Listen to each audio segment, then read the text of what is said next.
어린 시절 무슨 일이라도 할 수 있을 것 같던 부모님이 이제는 노쇠하여 약해지는 모습을 보고 있자면 마음이 아려오는 법입니다. 당신은 혼자서도 건강하게 잘 지내니 신경 쓰지 말라고 말씀하시지만 짧디 짧은 전화 한 통에 세상 행복한 목소리를 들려주시는 어머니 아버지. 세월이 야속하고 늙으니 서럽지만 그래도 자식들 덕분에 여기까지 왔다고 오히려 고맙다 말씀하십니다. 자식된 마음으로는 부모님의 여생을 책임지고 함께하고 싶은 마음이 듭니다. 하지만 왜 현실은 더 슬픈 걸까요? 이제는 자식이 부모를 책임지는 시대가 아니다 보니 노후를 요양원이나 요양병원에서 보내는 것이 당연해지고 있습니다. 이번 영상을 통해 오늘날의 현실인 요양원 또는 요양병원에 가게 되는 노후의 삶에 대해 생각해보는 시간을 가져보겠습니다. 100세 시대가 다가오는 이때 혼자 사는 노인이 많아지면서 자식 집을 전하면 다행이고 요양원과 요양병원에 장기 입원하며 자식들에게 외면받는 신세로 전락하는 경우가 정말 많아졌는데요. 노인 10명 중 7명이 빈곤한 생활을 이어가고 있다고 합니다. 이들이 정말 두려운 것은 다른 어떤 것도 아닌 안락사라고 하는데요. 더 슬픈 현실은 이런 이유로 안락사를 합법화해 달라는 주장이 많아지고 있다는 사실입니다. 스위스에서 안락사를 선택한 한국인이 약 10명에 달하며 관련 단체와 대기 중인 사람도 300명에 이른다고 하는 통계가 지금 세상의 현실을 반영하는 것 같습니다. 이제는 자식이 부모를 책임지는 시대가 아니다 보니 노후를 요양원이나 요양병원에서 보내는 것이 당연해지고 있는데요. 요양병원에 근무하는 한 의사 선생님의 글을 소개해 드리겠습니다. 요양병원의 면회에 와서 서 있는 가족들의 위치를 보면 촌수가 딱 보입니다. 침대 옆에 바짝 붙어 눈물 콧물 흘리며 이것저것 챙기는 여자는 딸입니다. 딸의 옆에는 대부분 사위가 뻘쭘하게 있을 겁니다. 중간에 서서 먼 산 보고 있는 사내는 아들이 대부분입니다. 그리고 병원 복도에서 휴대폰을 만지작거리고 있는 여자는 며느리입니다. 우리 시대에서 분명 열심히 키운 것은 아들일 건데 놀랍게도 대부분 딸들이 이따금씩 찾아와 말동무도 해주고 따뜻한 음식도 준비해와서 챙겨주더라는 겁니다. 모든 아들, 딸들이 그러는 것은 아닙니다만 대개 아들놈들은 침대 모서리에 잠시 걸터 앉아 숙제하는 것 마냥 부모 얼굴을 보고 딸이 사온 음료수 하나 까먹고 사라지곤 합니다. 아들 하며 무슨 신주 딴지 마냥 키워놓은 벌을 받는 것인가 싶은 마음도 들었습니다. 요즘에는 딸 바보 같은 말들이 생겨났지만 옛날에는 생각지도 못한 일이었습니다. 딸 하나 열 아들 부럽지 않은 세상인 것을 그때는 몰랐습니다. 오늘도 우리의 미래가 될 수많은 그들이 창살 없는 감옥에서 의미 없는 삶을 연명하며 희망 없는 하루하루를 보내고 있습니다. 좋든 싫든 우리에게도 그날이 찾아올 것이고 그들 역시 자신의 말로가 그렇게 될 줄은 전혀 몰랐을 것입니다. 자신과 절대 상관이 없는 이야기라고 믿고 싶겠지만 그것은 희망사항일 뿐 결코 남의 이야기가 아닙니다. 요즘에는 노인들의 고려장터가 요양원과 요양병원이 되고 있는 것 같아 마음이 씁쓸합니다. 사람이 나이가 들고 서서히 정신이 약해져 가면 어린애처럼 된다고 합니다. 우리가 어렸을 때를 생각해 보세요. 실수를 해도 괜찮았고 때로는 투정을 부리며 억지를 쓰기도 했습니다. 음식을 흘리면서 먹고 걷다가 넘어져도 괜찮았던 것은 모두 부모님의 든든한 그림자 덕이었습니다. 때로는 어린아이들이 겁을 먹고 자신의 마음을 기합니다. 우리 부모님들 역시 나이가 들어 어린아이처럼 되면 자식들이 무섭고 눈치도 보여서 하고 싶은 말이 있어도 하지 않으실 때가 많습니다. 제가 영상을 준비하면서 눈물을 꼭꼭 참은 글이 있습니다. 어느 한 할머니께서 요양원에 입원하기 전 자식들에게 남긴 편지입니다. 내 사랑하는 아들, 딸들아, 언젠가 우리가 늙어 약하고 지저분해지거든 인내를 가지고 이해해다오. 늙어서 음식을 흘리면서 먹거나 옷을 더럽히고 옷도 잘 입지 못하게 되면 내가 어렸을 적 먹이고 입혔었다 시간들을 떠올리면서 미안하지만 참고 이해해다오. 늙어서 말을 할 때 했던 말을 하고 또 하더라도 말하는 중간에 자르지 말고 끝까지 들어주면 좋겠다. 내가 어렸을 때 좋아하고 듣고 싶어 했던 이야기를 내가 잠이 들 때까지 셀 수 없이 되풀이하면서 들려주지 않았니? 훗날에 혹시 목욕하는 것을 싫어하면 너무 부끄럽게 하거나 타박하지 말아다오. 수없이 핑계를 대면서 목욕을 하지 않으려고 도망치던 너를 씻기려고 따라다니던 모습을 기억해. 죽어라. 혹시 새로 나온 기술을 잘 모르면 그 방법을 자상하게 가르쳐다오. 우리는 너에게 얼마나 많은 것을 가르쳐 주었는지 아니. 상하지 않은 음식을 먹는 법, 옷을 입는 법, 힘들 때 이겨내는 방법 등 삶에 도움이 되는 많은 것들을 알려주었단다. 점점 기억력이 약해져 무언가를 자주 잊어버리거나 말이 막혀 대화가 잘 안 될 때면 성급해하지 말고 기억하는 데 필요한 시간을 좀 내어주지 않겠니? 그리고 혹시 기억을 못해도 너무 나무라지는 말하다. 우리에게 가장 소중한 것은 우리가 너와 함께 있다는 것이고 말을 들어주는 내가 있다는 것이 중요하기 때문이란다. 또 음식 먹기를 싫어하거든 억지로 먹이려고 하지 말아다오. 언제 먹어야 하는지 혹은 먹지 말아야 하는지는 잘 알고 있단다. 다리가 힘이 없고 쇠약하여 잘 걷지 못하게 되거든 걷는 것이 위험하지 않게 도와다오. 내가 뒤동거리며 처음 걸음마를 배울 때 우리가 한 것처럼 너의 손을 빌려다오. 그리고 언젠가 우리가 더 이상 살고 싶지 않다고 말을 하면 우리에게 화내지 말아다오. 너도 언젠가 우리를 이해하게 될 거란다. 노인이 된 우리는 인생을 그냥 단순히 살아온 것이 아니라 사는 것은 투쟁이었고 사느냐 죽느냐 많이도 넘어왔다. 비록 우리가 너를 키우면서 많은 실수를 했어도 우리는 부모로서 줄 수 있는 가장 좋은 것들과 부모로서 보여줄 수 있는 가장 좋은 삶을 너에게 보여주려고 뼈를 깎으며 한 몸 바쳐 최선을 다했단다. 내 사랑하는 아들, 딸들아, 너희가 어디에 있든지 무엇을 하든지 너를 사랑한다. 너의 모든 것을 사랑한단다. 담담하게 눌러쓴 편지에서 자식을 사랑하는 마음이 느껴져 울컥했습니다. 요양원에 입원하신 어르신들은 마음에 항상 그리움을 가지고 산다고 합니다. 어느 할아버지는 그저 자녀들이나 손주들이 찾아와 얼굴 한번 보는 것이 소원이라고 하십니다. 요즘은 대부분이 직접 모시기 힘들다는 이유로 요양원과 요양병원에 부모님을 모시는 것이 보편화된 세상입니다. 돈이 넘치도록 있는 것이 아닌 이상 많은 부를 자식에게 남겨줘도 부모를 책임지고자 하는 자녀들은 별로 없는 것이 인데요. 자식과 손주를 그리워하는 요양원 할아버지께서는 이런 글을 남기셨습니다. 정신 맑으면 무엇하리요. 자식 많은들 무엇하리요. 보고품 더 하더이다. 차라리 정신 놓아버린 저 할머니처럼 세월이 가는지 자식이 왔다 갔는지 애지중지하던 자식을 보아도 몰라보시고 그리움도 사랑도 다 기억에서 지워버렸으니 그저 천지난만하게도 하루 세끼 주는 밥과 간식만이 유일한 낙이 더이다. 자식이 있음 무엇하리요. 이한 몸 거들 곧 없더이다. 아들, 딸, 자식들이 성공하면 무엇하리요. 이한 몸 갈 곳 없어 여기까지 흘러왔더이다. 허리띠 졸라매고 최고 학벌 자랑하며 고생도 보람으로 알고 자식 뒷바라지 했던들 무엇하리요. 작디 작은 이한 몸 자식 아닌 사람 손에 메인 것을 인생 종차 격인 이곳까지 참 멀고도 힘들었습니다. 종착역에 벗은 많으나 마음 나눌 곳 없어 외롭더라. 못 보는 사람 듣지 못하는 사람 속에 있으니 맑은 정신은 더 외롭더라. 치매로 정신을 망각하면 차라리 고통에서 벗어나는 유일한 방법인지도 모르겠습니다. 몸쇠하고 정신 맑으면 무엇하리요. 괴로움만 더한 것을 가는 마당에 야속함 사랑도 그리움도 추억도 정신에서 모두 내려놓으니 차라리 마음이 홀가분할 뿐 모진 비바람 다 지나가고 이제는 조용히 흐르는 저 호수 같은 잔잔한 마음으로 살아갈 뿐입니다. 할아버지의 지난 인생이 그려져 마음 먹먹해지네요. 여러분은 이 글을 듣고 어떤 마음이 들었나요? 누군가 아버지로서 산다는 것은 정말 어려운 일입니다. 가장은 어깨에 모든 것을 짊어지고 살아가는 존재로서 올 곳이 없어 슬픈 존재이기도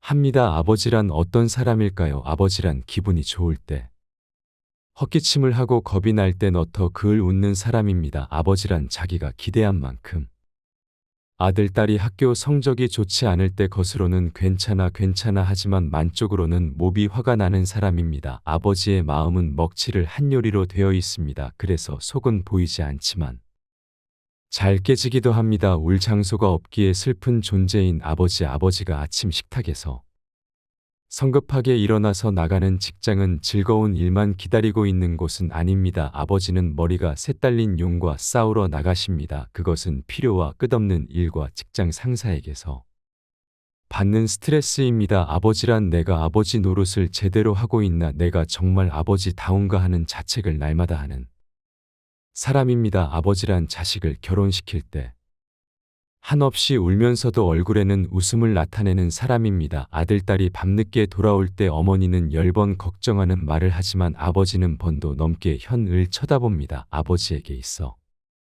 최고의 자랑은 자식들이 남에게서 칭찬을 받을 때라고 합니다. 아버지들이 가장 꺼림칙하게 생각하는 속담이 있습니다. 가장 좋은 선생은 손수 모범을 보이는 것이다라는 속담입니다. 아버지는 늘 자식들에게 그럴듯한 교훈을 하면서도 실제 자신이 모범을 보이지 못하기 때문에 이 점에 있어 미안하게 생각도 하고 콤플렉스도 가지고 있습니다. 아버지는 이중적인 태도를 곧잘 취합니다. 그 이유는 아들, 딸들이 나를 닮아 주었으면 하고 생각하면서도 나를 닮지 않아 주었으면 하는 생각을 동시에 하기 때문입니다. 아버지에 대한 우리의 인상은 나이에 따라 달라집니다. 일반적으로 나이에 따라 변하는 아버지의 인상은 어릴 때는 무엇이나 다 할 수 있는 나의 영웅이었고, 청년 되었을 땐 세대 차이가 나고 이해가 안 가는 존재였으며, 중년이 되어서는 올바른 조언을 해주시는 훌륭한 삶의 길잡이입니다. 아버지 안 돌아가신 뒤에도 두고두고 그 말씀이 생각나는 사람입니다. 아버지 안 돌아가신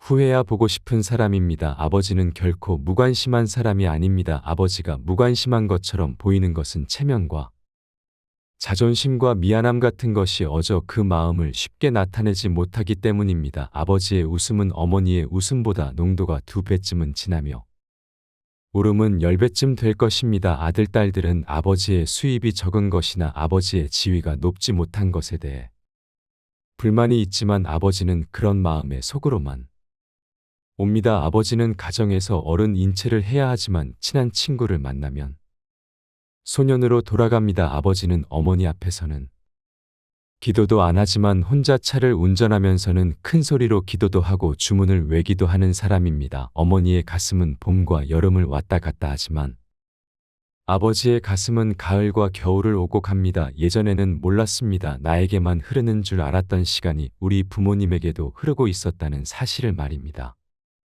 자식 뒷 나 당신들의 삶을 제대로 누르지 못했고 한 해 한 해 지날 때마다 깊어지는 주름을 보고 있으면 좀 더 잘해드리지 못한 지난 날이 후회되고 합니다. 그러니 살아생전에 전화도 자주 드리고 한 번이라도 더 찾아뵙고 맛있는 것도 함께 먹는 것이 이제는 최고의 효도가 아닐까 생각하게 됩니다. 언젠가 이별의 날이 찾아온다 생각하면 서울 퍼지지만 더 많이 했던 날들만 기억하고 싶기에 자주 찾아뵙고자 합니다. 시간은 되돌릴 수가 없습니다. 다가올 미래에 잘 돼서 효도해야지 생각하는 것보다 현재 내가 할 수 있는 최선을 다해 부모님을 사랑하세요. 인생의 우여곡절을 겪으면서 이겨내온 우리의 삶이 얼마나 아름다운지 한번 돌아보세요. 세월의 풍파를 맞으며 우리의 몸은 조금 작아졌지만 마음은 여전히 무궁무진하게 자라나고 있습니다. 가난한 자신을 원망하며 살아가는 노인들의 이야기가 더 이상 남일같이 느껴지지 않습니다. 숨 쉴 틈도 없이 자식 키우며